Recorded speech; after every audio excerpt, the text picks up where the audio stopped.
Welcome to Passion and Purpose with Pamela, celebrating all things woman. I'm Dr. Pamela Hardy Shepherd, here to ignite inspiration through conversations that spotlight women's power and their journeys. Let's share our light, our stories, and create a space of celebration for every woman. Here's to embracing our womanhood together. Welcome back to another episode of Passion and Purpose with Pamela. Today, I have the honor of sharing a story that speaks deeply to courage, faith, and power of staying true to your purpose. I am delighted to introduce our guest, Tanzania Skinner.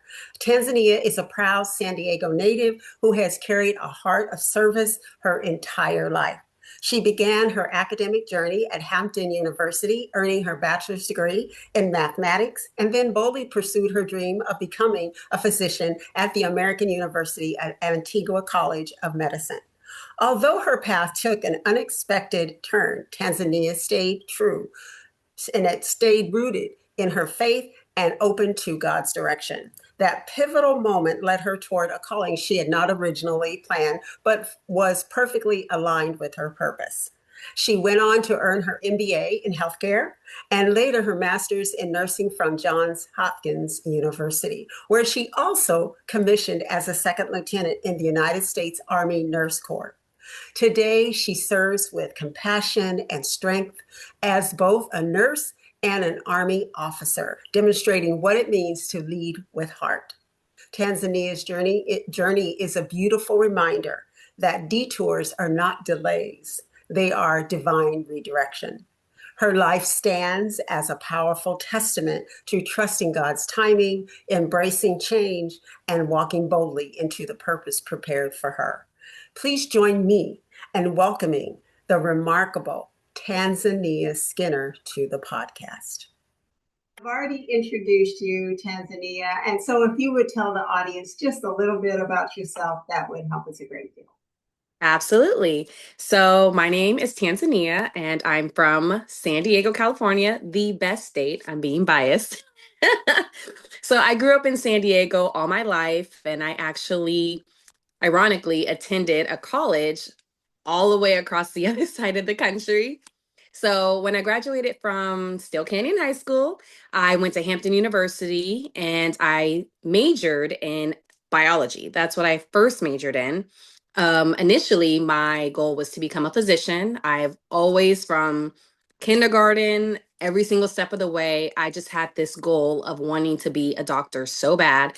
And so everything I'd done in my life was to prepare me and get me to that point of becoming a physician. So I was a biology major for that reason.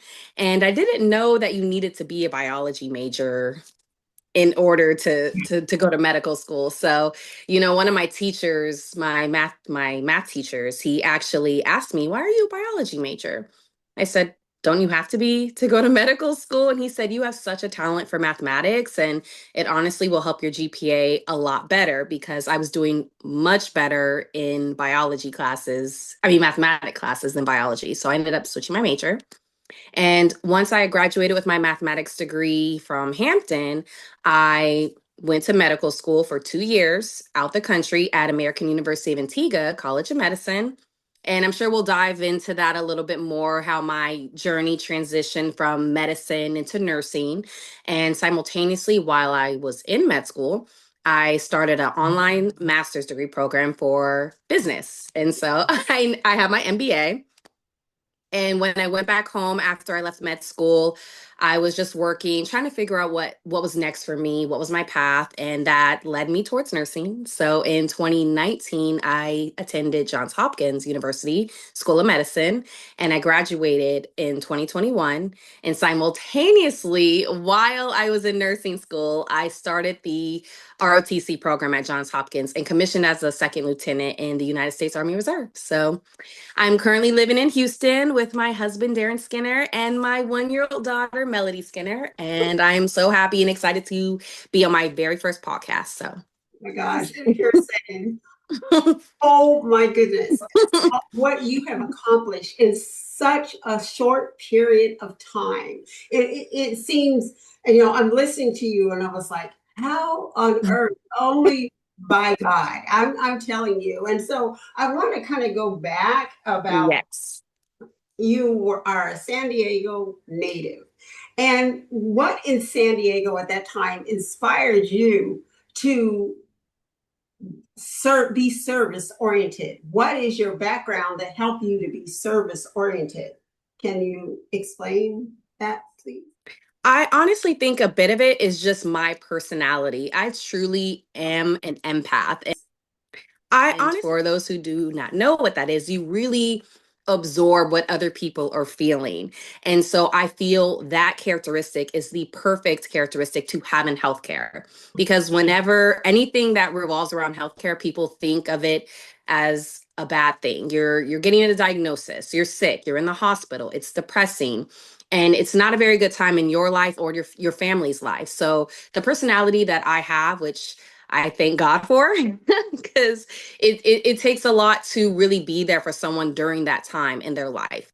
So one, my personality, and two, my aunt who raised me was a medical social worker. So I grew up a lot being at UCSD Hospital and being surrounded by physicians, doctors, any discipline within healthcare. So I was surrounded by that as well, which it gave me that curiosity of, I want to be in healthcare. I love this so much. And I was obsessed with Grey's Anatomy. Love it. I love it. It is so powerful that you say that, being an empath, because I believe that as well. Because it's really difficult to be in healthcare and not care and not feel what people are going through. And you're at a tumultuous time in their life, or maybe it could be something very minimal, but you are there in their life for that moment. And it's imperative to be empathetic and to understand, what people might be going through. I just love this. This is just wonderful. Okay. So, you talked about, you explained how you got to mathematics, and I, for most people, like mathematics. Exactly. And when I actually, I've known you for a very long time. And I know you, but mathematics, I was like, Mhm. oh my gosh, that is so incredible. And most people would try to run away, let alone go into biology. And so Right. you explained the reasoning behind wanting to be in healthcare and wanting to be a physician and being around that. And so it's about exposure. So Mm-hmm. you were exposed early on to That's right. medicine. And so some of my questions I'm just going to X off because you've answered a lot of them already. And so, when you boldly stepped into the path of becoming a physician at the American University in Antigua, what fueled the dream? You explained that. And what did you envision yourself at the time when you were on this journey? And why did you pick that particular school? I know it's a lot. So, no, those are all great questions. I'm happy to explain because it really ties into the purpose of your podcast of passion. And so I for all my life wanted to be a physician. And when I first got into Hampton, one of the first things I purchased was an MCAT study guide. And the MCAT stands for, it's basically the standardized test in order to get into medical school. So I was studying day, I was studying nights. When I would get out of class, I would open my little MCAT book and start reading it. And my roommate just looked at me, Tanzania, why are you studying this right now? You don't get into medical school until after you graduate. It's my freshman year. I'm in my dorm reading this book. I was just very driven. And that's all I wanted to do. So I made sure that I was taking all the right steps I needed to in order to set myself up for success. And so by the time it came time to take the MCAT, sadly, I did not pass. And that was a very discouraging time for me because I was always the one who did what she was told. I got good grades. I was in the right place at the right time where I was supposed to be. As you can see, that is my military characteristics kind of coming out. But so I didn't pass the MCAT on the first time around, and I was really upset about that, and I didn't want that to be a reason why I didn't go to medical school. So I was like, I'm not giving up. And I think that was just God's timing because a representative from the American University of Antigua came to Hampton to speak to students who were interested in going to medical school, but wanted a different route that wasn't traditional, where you're getting into a state school in the United States. So the school that I attended is based off of the curriculum of the United States. It's just located out of the country in Antigua.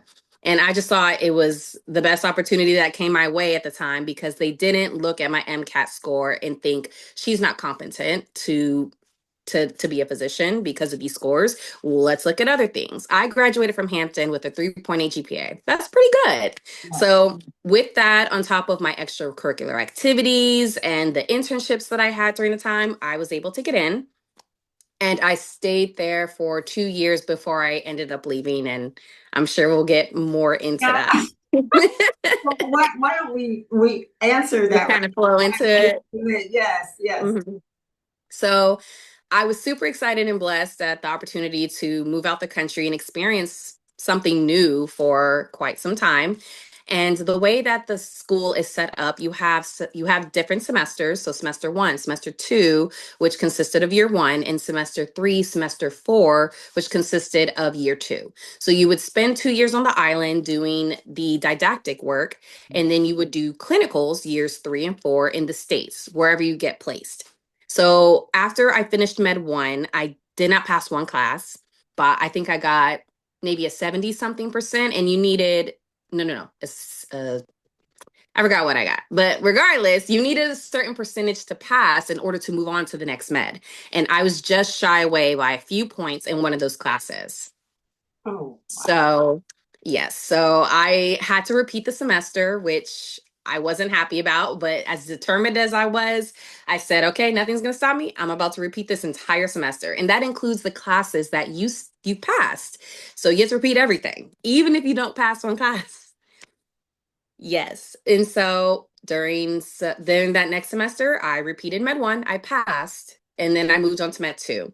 The same exact situation that happened to me in Med 1 happened to me Oh, in Med 2, where I didn't pass one of the classes. So at that point, I was just really, really discouraged. And after not passing 2 times, the school kind of sends you a letter saying, they're basically kicking you out.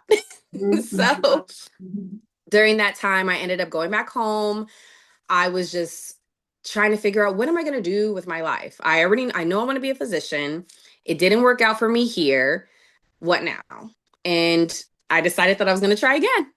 I ended up spending probably $2,000 to pay for a Princeton prep course to take the MCAT. And all I did day and night was go to the library, take my classes and study, and then do MCAT practice tests on Fridays, and then go over all my answers. That's all I did. I was very determined, all for me to not pass again. So it was just really hard during that time to really trust God and trust everybody else who believed in me, because I was just putting myself down so much, thinking, I'm not smart enough to get into med school. What's wrong with me? Am I just not a good test taker? What's the next step for me? It was just a lot of questions that I was battling, and a lot of, it really hurts your self-confidence when you have a dream. You have Yes. a goal. That's all you want to do. That's all you can think about doing. And you set yourself up for success doing all these things just to get you to this point. And when that didn't happen for me, I kind of did the Gemini thing and ran away. So I was back home in San Diego at the time, and I ended up deciding to move to Maryland. And while I was in Maryland, I saw an ad for Johns Hopkins School of Nursing. And I said, I guess, why not? That was kind of the mentality for nursing school. So what started as something that I just thought of as a backup turned into something that I'm truly passionate about, and I wouldn't have it any other way. And I think that God does things the way that he does things and the timing that he does it, it's for a reason. You really have to trust him. And I was questioning a lot during that time, but now I'm so grateful because it makes me a better nurse. I'm so much more appreciative of the journey that I took, because I could have graduated from Hampton University as a nursing major in 2015 and have already been a nurse now for 10 years. I could have been burnt out. My journey starting off as a 23-year-old graduate nurse is would have been way different than me starting as a 29-year-old nurse. And I'm okay with that. I think that gives me an extra grit. I have more grit because of that. I'm so much more appreciative of everything I do.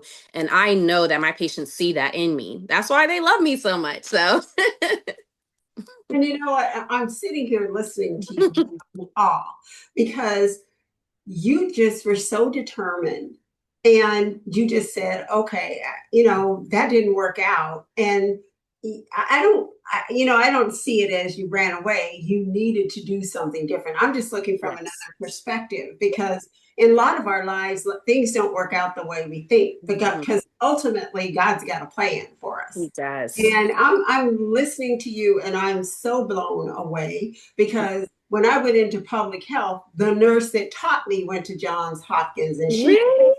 yeah, she didn't play. And when I think about the people that come out of there and what you have learned, because everything, and this is what I look at, everything is preparation for where you are. There is nothing that goes unturned that you will not use. So when you talk about being 23, or would you say 23 being a nurse, or Mm-hmm. okay, versus being 29, you have a lot of life experiences Exactly. and it teaches you things about yourself. And so when you said you went to Maryland and it's kind of like, okay, well, I'll do that. No, that was a direction that that God had for you. And it hurts when you don't get what you think that you're going after. It However, does. he said, I got something else for you. I'm going to show you something else. And then on top of it, not only are you a nurse, but you're a second lieutenant in the Army. How did that happen? So when I applied for nursing school, this is coming up to be my third degree, and I already took out student loans at Hampton. I had a MBA healthcare degree that I also took out student loans for. And on top of student loans, I had grants and scholarships in there, but going to a private school and then another one, these things just add up. So I have a lot of student loan debt, unfortunately, but that's okay. I was just trying to think of another way that I can pay for school. I had no idea what I was going to do. I didn't want to take out more student loans. And I was just thinking, hey, doesn't my army pay for stuff Yeah. like this? It Yeah. was really on a whim. I joined initially so that they can pay for school, There you but go. the way God works, I love being in the military. I love what I do. I am now I commissioned as a second lieutenant and I promoted in November of 2022. So I am now a first lieutenant and hopefully next year I will be up for captain. So I'm very excited about that. But I just joined the military to help them pay for school. That's right. But it was a blessing in disguise because I love everything that has been instilled with me from learning what I have learned in the military. And I feel like it has influenced my nursing career, and nursing is influencing my military career. My job in the military is a medical surgical nurse. I'm a 66 hotel. That's my MOS. So I do nursing work within the military as well. But I can also, what's great about it is I can do so much more in addition to nursing. So currently I am in a ADC, or aide de camp position, and that means that I am an aide to a general officer. So 1 star, 2 star, 3 star, all the general officers out there, I truly know what you do now. They do so much, and I commend all the hard work that they do. And I'm honored that I can be aside a general officer and assist him or her in any way that I can so that they can continue on the work that they do. It's a lot of work. It's a lot of hard work. And at first when I started that job, it was oh, I mean, it was just a lot of work that I was not expecting, and I was hard on myself in the beginning, but hard things are worth it. It just takes time to get to a place where you feel comfortable. And same way with nursing. When I started off as a new grad, I started off on a heart failure unit, and it was a lot to learn. I felt like a cardiac engineer. There's so many devices. There's patients who have LVADs, they're on telemetry. I have to learn how to read EKGs. They have balloon pumps and so many devices. I felt like a cardiac engineer. So just a lot to learn. So all these experiences have really shaped me to be who I am. And I hope to continue that in my future progression in my career as a nurse and in the military.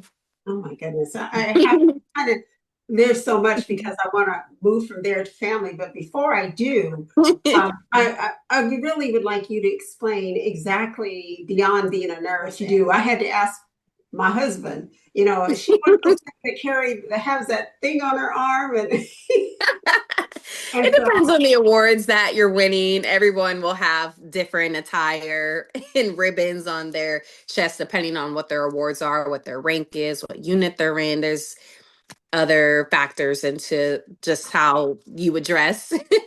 But for the military, my specific job, I'm at a division level. So if you think of the hierarchy in the military, you start off at a company level, and there's the battalion level, brigade level, and on top of that, the division level. So I'm pretty up there as far as our hierarchy. And my unit is the 63rd Readiness Division, which is based in Mountain View, California, which is the Bay Area, because I know some people don't know Mountain View. So I fly out there once a month for drill. And in addition to being out there once a month for drill, I also travel with my general officer for certain assignments or things that we need to take care of and do. So if there's certain events that they would like a general officer to attend to speak, I would be behind the scenes coordinating everything. So if somebody contacts our unit saying, we need a general officer to speak at this engagement, and they want my general officer that I work for to speak at that engagement, they'll contact me. And so then I will do all the correspondence. I'll reach out to different points of contact saying, what do you need from him? What does he need to say? What time do you need us? What date? And then I'm going in and looking at his schedule to see what day should he leave? When should he come back? I booked the hotel. I'll do everything. All he needs to do is just show up, and I will tell him this is where we need to be, and I'll drive him to where he needs to go. And I'm like, you're speaking at this time. Here's your speech. And I do all of that. And he just goes and does what he needs to do. oh my goodness. And they love for general officers to speak at change of command ceremonies. And that just means that somebody is replacing leader. There's a replacement in leadership or a retirement ceremony. So big events like that, they want a general officer to be there for. And my general officer specifically works for, he's a head of Department of Public Works. So any issues that military installations are experiencing, they have to put in work orders. Those work orders go up through the chain to my general officer, and he tries to figure out, where is this falling through the cracks? Where can I help? Well, how can I be of service? So everywhere we go, he always wants to have a town hall and speak to the soldiers to hear what they have to say. What are your concerns? What are your questions? What can I do to help? So I do all that. And none of that, as I mentioned, was nursing related. Yeah. You're so diverse in what you do, what you're capable of Or doing. my title in the military, although I'm not doing medical surgical nurse work.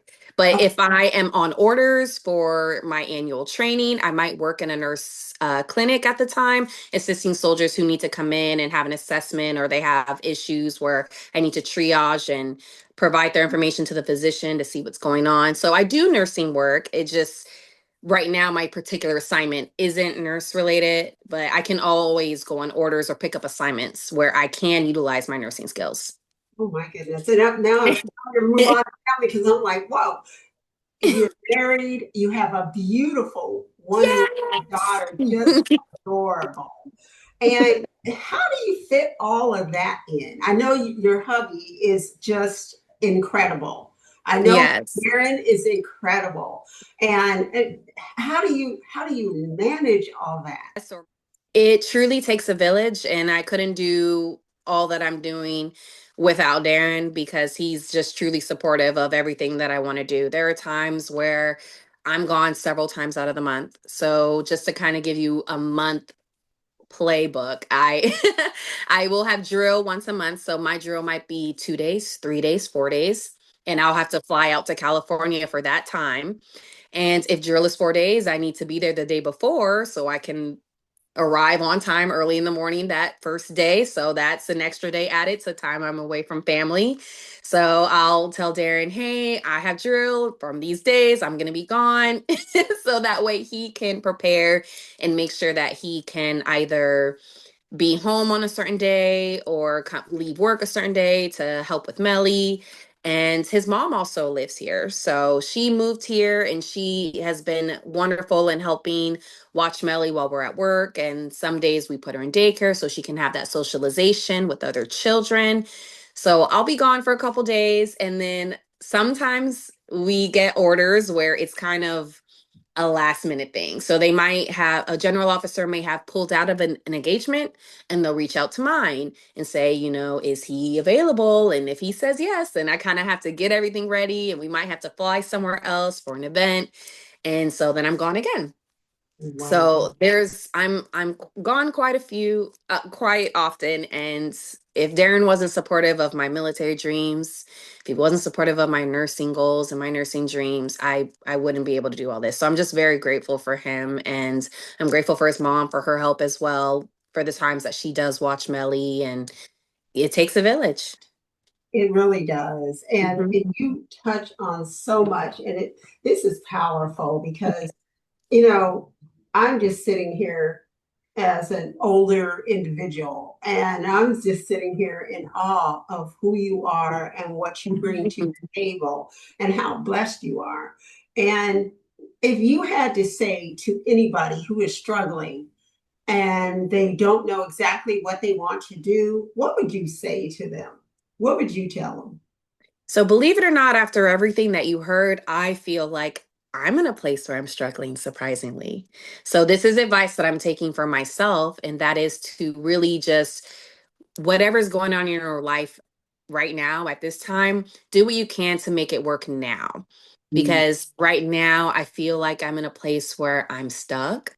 So I have my nursing job, I have my military job, but I have to figure out what is my end goal? What do I want to do in nursing? What's the end goal? Right now I'm bedside.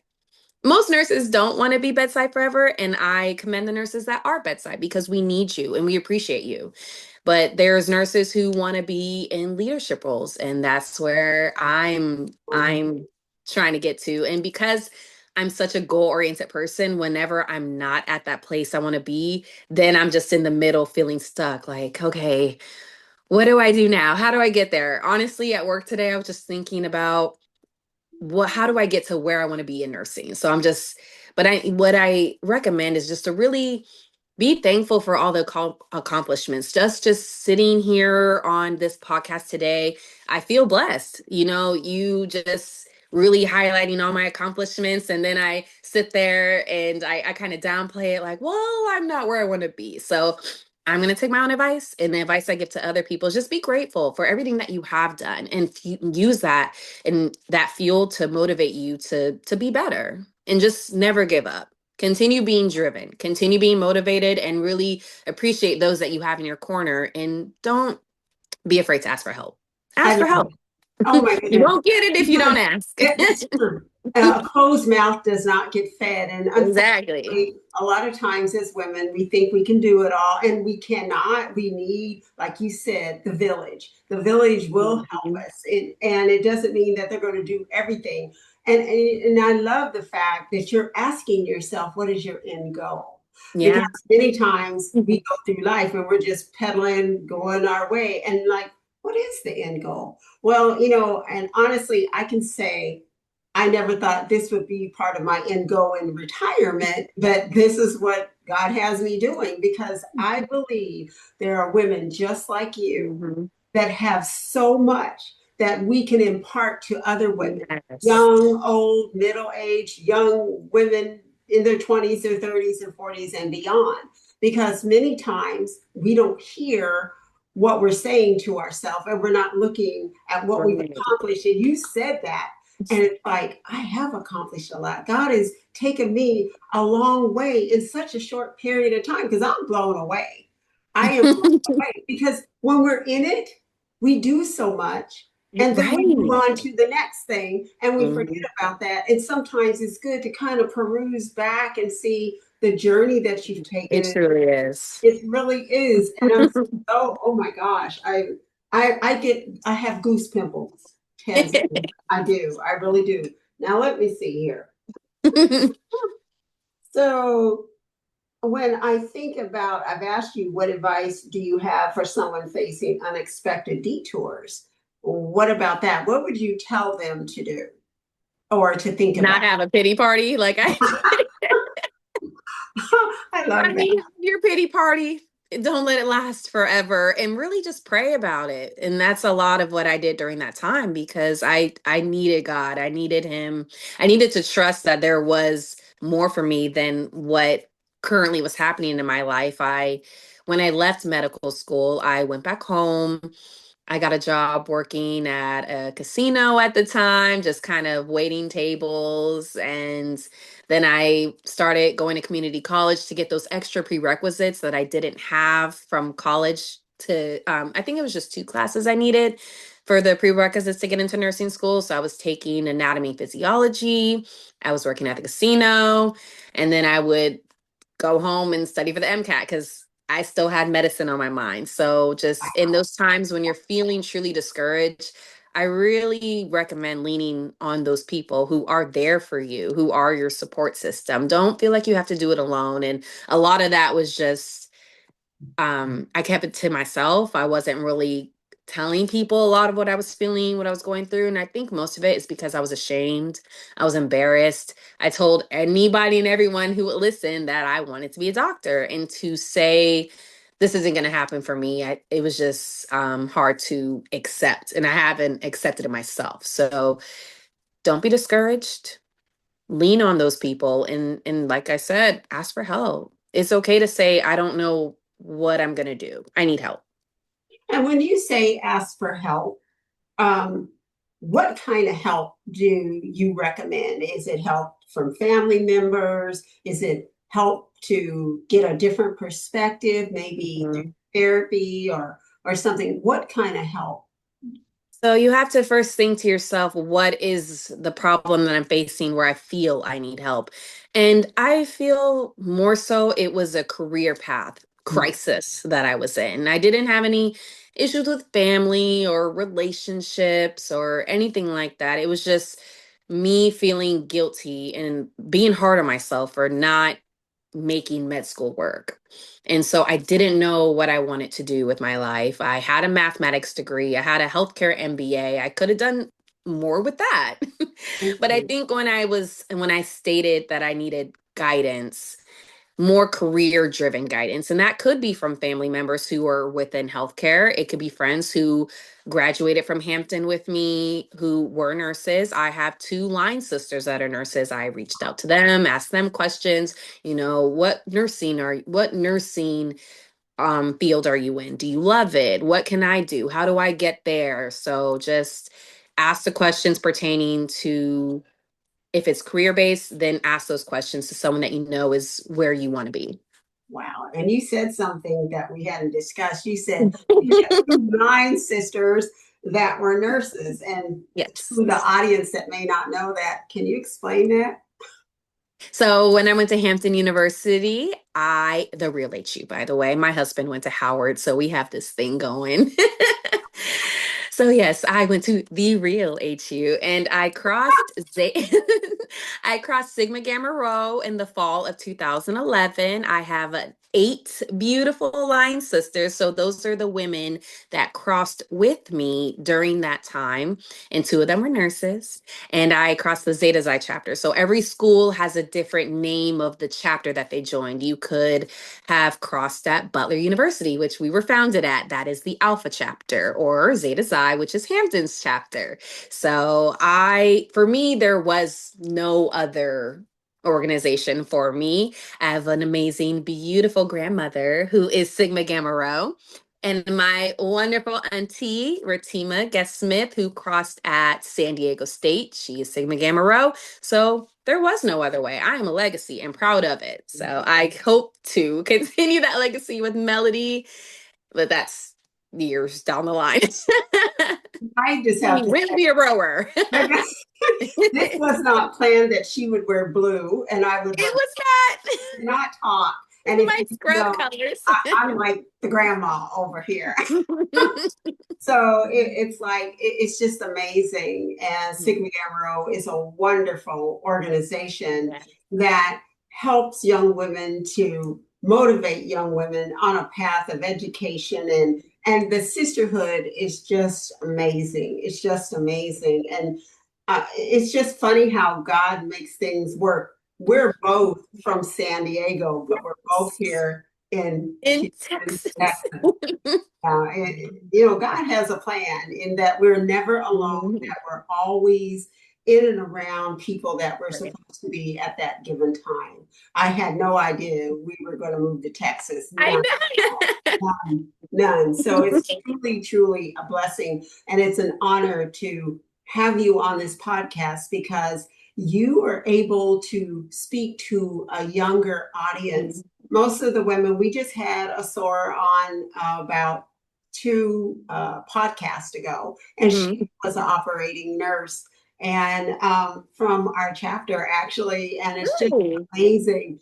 So do I have a heart for nurses? Yes, I do. I was raised by nurses, and it's, to me, it is, thank you for your service, because being a nurse is just not an easy task. We say thank you for your service twice, because you're a nurse Veterans and Day. it's Veterans Day tomorrow. And Mhm. so we just want to say thank you for your service and all you do. And it's just not something we throw out. Some people say, yeah, thank you for your service. And they don't give two thoughts of really what you do for this country. And your task is not easy.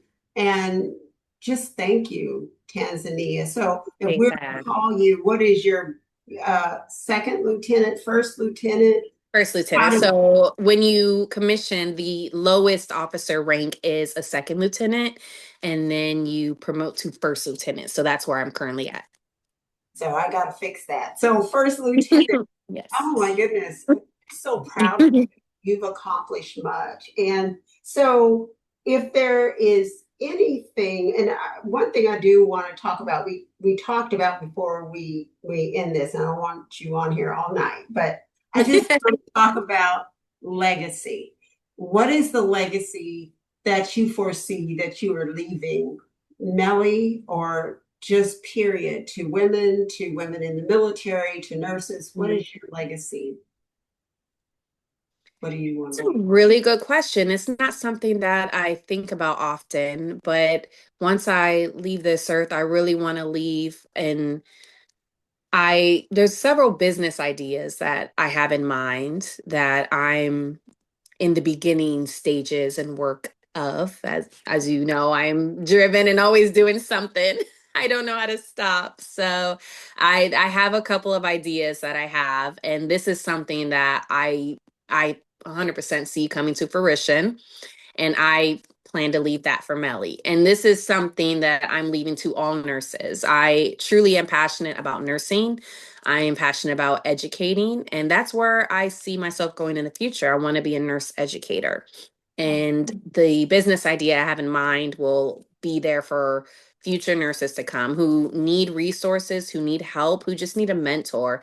I want to leave that legacy behind to every nurse out there. And if my daughter decides to become a nurse, that would be awesome. But if she does not, then the funds of this business opportunity will always be there for her. I love it. Love it. And so you get the last word. And what is your word that you would like to send out to this lovely audience? What do you want to tell them? Continue to follow your passion, and don't give up when times get hard. There's going to be people who are not rooting for you, and there's going to be friends and family members who are always in your corner. So don't ignore them when the haters and those who will discourage you, don't let that voice be louder than those who are there to listen, who are there for you, and just continue to be grateful for the things that you do have, and just thank God. Like, God is the source of everything. God is the source of all, and I wouldn't be here if it wasn't for him. And I thank you for having me on the podcast and allowing my voice to be heard and just reminding me of all the things that I have accomplished. So I'm very grateful for that. And you and your legacy and just having the passion to reach out to other women and letting other women's voices be heard, that's truly amazing. So I'm very blessed to be a part of this. And we are very blessed to have you here. It's a great honor. And I don't take it lightly because you are a busy woman.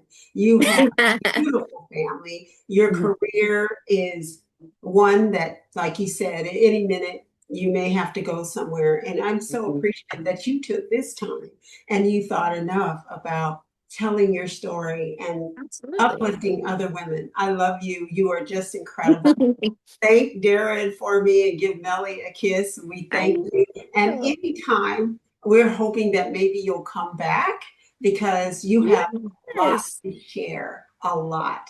And we love you. And thank you so much, Tanzania. You're incredible. Absolutely. Thank you for having me. I'm so blessed and happy that I got to share my story. You are so welcome.